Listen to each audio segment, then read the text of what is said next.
quand on considère plusieurs corps comme un seul corps, et qu'il arrive des choses entre ces plusieurs corps, qui font des collisions, qui se séparent en plusieurs objets, on peut faire des prédictions s'il n'y a aucune force qui s'applique sur ces deux objets. Par exemple, on a deux objets qui entrent en collision. On sait que s'il n'y a pas de force supplémentaire qui agisse, la quantité de mouvement, vecteur m fois la vitesse, doit être conservée.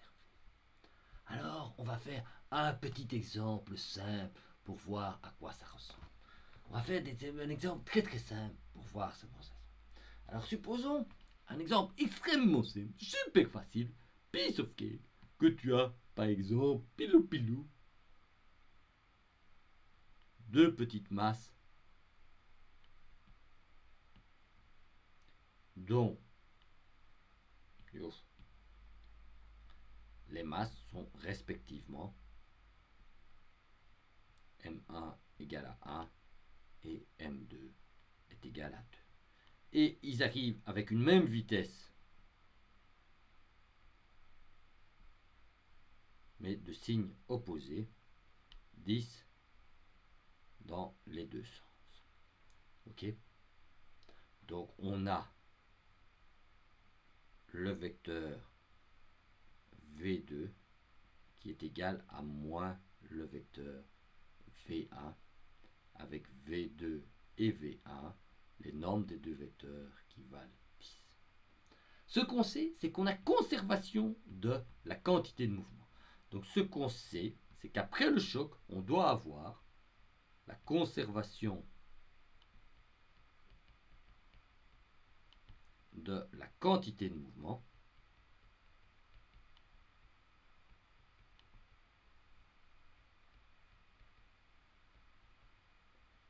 c'est-à-dire que la somme de MI VI vectoriel est égale à 0.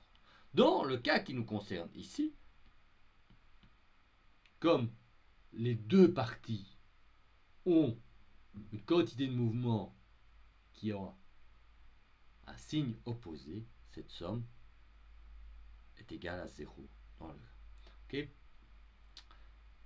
Ouais, pour être un peu plus joli, ceci, on a la conservation de la quantité de mouvement, mais elle vaut 0 ici. Ok? Alors, qu'est-ce qui peut se passer? Ben, on peut avoir, après le choc, les deux particules qui sont immobiles. On pourrait avoir, après le choc, les deux particules qui rebondissent avec une vitesse 10 comme ça. On pourrait, pour satisfaire la conservation de la quantité de mouvement, avoir deux particules qui rebondissent, mais avec une vitesse 20. La somme des deux quantités de mouvement vaut toujours 0. Oui, il y a quand même quelque chose qui change. C'est si on calcule l'énergie cinétique du système, ici, l'énergie cinétique du système, c'est 100. Ici, après le choc, c'est 0. Là, on a 100. Et ici, on voit qu'on a augmenté l'énergie cinétique du système. Et ça, c'est pas possible. Parce que s'il n'y a pas de force, s'il n'y a pas d'impulsion, il n'y a aucune raison que tu crées de l'énergie. Donc c'est pas possible. Tu peux perdre de l'énergie. Parce qu'il y a des déformations. Les deux, on voit bien que quand les deux vont s'arrêter, elles vont s'écraser, s'être endommagées. On imagine que ce sont deux voitures qui se rencontrent l'une dans l'autre. Elles se rencontrent brutalement, elles perdent toute leur énergie cinétique, et toute cette énergie cinétique est transformée en la déformation des deux voitures.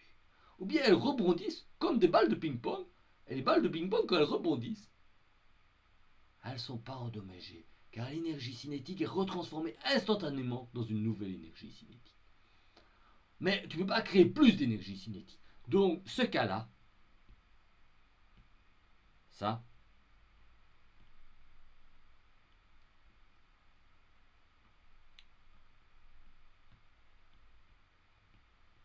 c'est pas possible. Alors, quand on perd toute l'énergie cinétique, on appelle ça un choc inélastique. Ou qu'on perd une partie. Quand on garde toute l'énergie cinétique, on appelle ça un choc élastique. Bon, évidemment, c'est un peu simple, hein, parce que les deux particules sont dans le même axe.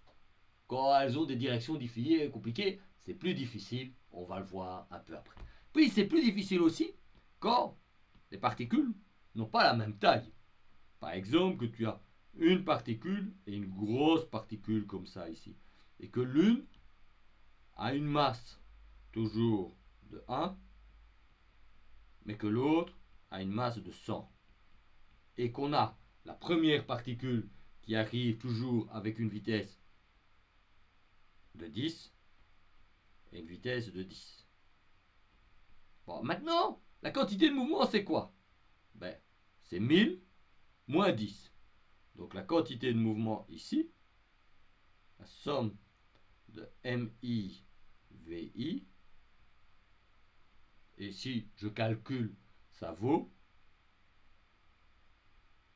0,990. C'est un vecteur. Ok? On va considérer que la première composante c'était x. Bon, maintenant, après le choc, qu'est-ce que tu peux avoir? Ben, tu pourrais avoir que la grosse, alors on se rend bien compte que fondamentalement, la grosse, elle ne va pas être perturbée beaucoup par la petite, qu'elle a un peu baissé de vitesse et qu'elle a acquis une vitesse 9,7. Et celle-ci, elle doit avoir une vitesse de telle manière à ce que la quantité de mouvement soit conservée. Quantité de mouvement de la première, c'est 970. Ben ici, il faut une vitesse de 20. Bon, alors on pourrait s'amuser à se dire, tiens, et qu'est-ce qu'il faudrait avoir comme vitesse pour que les deux, à la fin, aient la même vitesse? Eh bien, approximativement, si les deux sont ensemble, ils auront une vitesse de 9,8. Alors maintenant, regardons un peu l'énergie cinétique associée à ces conditions. Initialement, elle a une énergie cinétique d'environ 5050. Ici, l'énergie cinétique vaut environ 4904. On voit tout de suite que si on exagère le transfert d'énergie, ça ne marchera pas à un moment donné. Si brutalement on met une énergie monstrueuse sur la petite bille, ça ira pas. Et ici, quand on a un choc totalement inélastique, on a une énergie cinétique qui vaut 4850. Ok? Et donc on voit qu'il y a une chose dont on est sûr, c'est la conservation de la quantité de mouvement. Et puis l'énergie cinétique, ça dépend comment se produit le choc. Et puis maintenant, on va faire un petit exemple avec un accident. Alors regardez bien. L'accident se présente quoi? Vous avez deux voitures. Une voiture rouge avec une masse M1 et une vitesse V1. On a une voiture bleue, comme ceci, avec une masse M2 et une vitesse V2. Ces deux voitures vont se rencontrer, comme ceci. Elles vont avoir un choc, elles vont parcourir ensemble les deux carcasses réunies en une seule épave, voilà, sur une certaine distance D.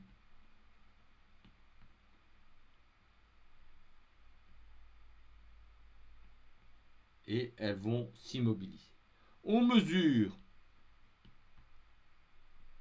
cet angle-ci, θ, et on voudrait connaître la vitesse des deux voitures, puisqu'elles sont ensemble, après le choc. Ok? Alors, qu'est-ce qu'on a? On a mesuré un certain nombre de choses. On a mesuré θ, on a mesuré la distance D, donc ça c'est lent.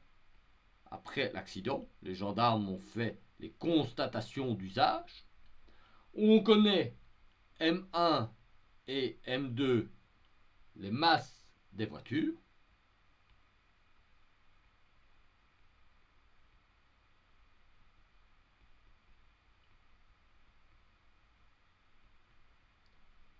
On connaît Musset, le coefficient de frottement cinétique de l'épave qui dérape. Elle ne roule plus, elle dérape. Et pour s'arrêter finalement. Et ce qu'on voudrait connaître, pour savoir si une voiture n'a pas été trop vite. Donc ça, ce sont les données de notre problème. Voilà, voilà, voilà. Et ce qu'on voudrait connaître, c'est V1 et V2 sont les inconnus. Alors, on va utiliser deux principes. On va tout d'abord considérer ce qui se passe au choc. Alors, on a un choc qui est totalement inélastique, mais on sait que les deux voitures restent attachées. Donc, on a un choc inélastique. On va perdre de l'énergie cinétique dans le choc, puisque les voitures vont être endommagées, mais on sait qu'on a conservation de la quantité de mouvement, et donc on peut écrire exactement que M1 V1, M2 V2, ça c'est la quantité de mouvement avant le choc, et cette quantité de mouvement avant le choc est égale à la quantité de mouvement après le choc, et ça c'est quoi? C'est V cos θ, V sin θ, la composante en x et en y du vecteur V fois M1 plus M2. Et on voit tout de suite que si on connaît V, on peut déduire V1 et V2. Bon, maintenant, comment est-ce qu'on peut déduire V? Alors, regarde bien, le problème n'est pas très compliqué. Comment est-ce qu'on peut déduire V? Et bien maintenant, on considère ce qui s'est passé après le choc. Et après le choc, voilà, après le choc, que s'est-il passé après le choc?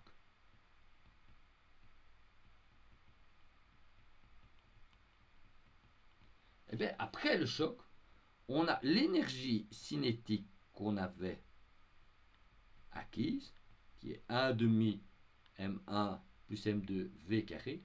Cette énergie, elle est dissipée en frottement, c'est-à-dire mu C M1 plus M2 G fois D. Ça, c'est la force de frottement.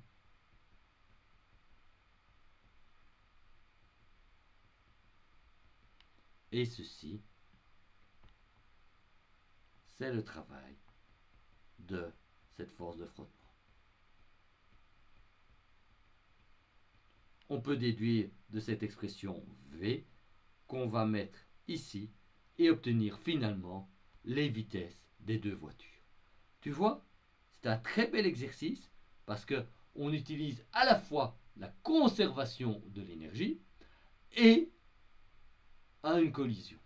Et on a mis ensemble tous les outils, tous les concepts qu'on a vus pour résoudre notre problème. Et donc maintenant, on a joué à la gendarmerie, on a joué au constat d'accident, et grâce à des mesures a posteriori, on est capable de prédire quelles étaient les vitesses des deux voitures au moment de l'impact. Pas mal, hein? Piece of cake tout ça. Ouais. Allez, on y va.